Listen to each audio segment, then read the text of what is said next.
ഗതാഗത മന്ത്രി CP. John മാധ്യമങ്ങളെ കാണുന്നു. നമുക്ക് ചെയ്യാൻ കഴിയുള്ളൂ. അത് KSRTCയുടെ എല്ലാ സർവീസും കൂടെ ഞാൻ പറയുന്നത്. അപ്പോൾ KSRTC തീരെ കടന്നു ചെല്ലാത്ത ചില കോണുകളിലേക്ക് ഈ സാഹചര്യത്തിൽ ചെല്ലേണ്ടതായിട്ടുണ്ട് എന്നാണ് തോന്നുന്നത്.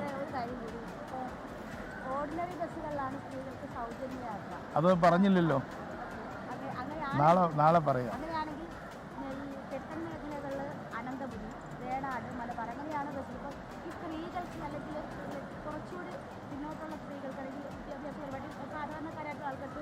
ഓർഡിനറി ബസ്സിൽ തിരിച്ചറിയാൻ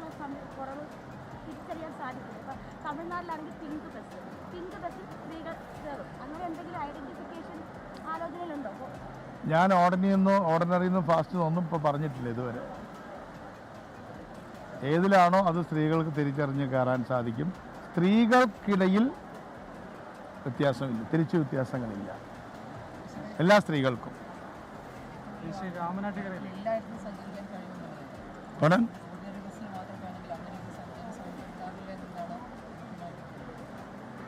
സ്വാതന്ത്ര്യക്കുറവൊന്നുമില്ല. സ്വാതന്ത്ര്യം എന്നുള്ള വാക്ക് തങ്ങൾ ഉപയോഗിച്ച് ശരിയല്ല. എല്ലാവർക്കും സ്വാതന്ത്ര്യമുണ്ട്.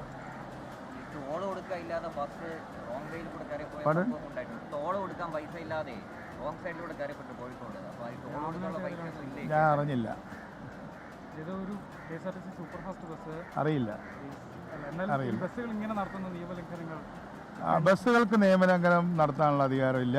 ഞാൻ തന്നെ ഇപ്പോൾ ട്രാൻസ്പോർട്ട് മന്ത്രിയല്ലേ, എനിക്ക് പോലും അവിടെ ഞാൻ ട്രാൻസ്പോർട്ട് മന്ത്രിയാണെന്നുള്ളതുകൊണ്ട് ട്രാഫിക് നിയമങ്ങൾ ലംഘിക്കാനുള്ള ഒരു അവകാശമില്ല. സൗജന്യ യാത്രയുമായി ബന്ധപ്പെട്ട് ഇപ്പോൾ അദ്ദേഹം സി.പി. ജോൺ പ്രതികരിക്കുകയായിരുന്നു.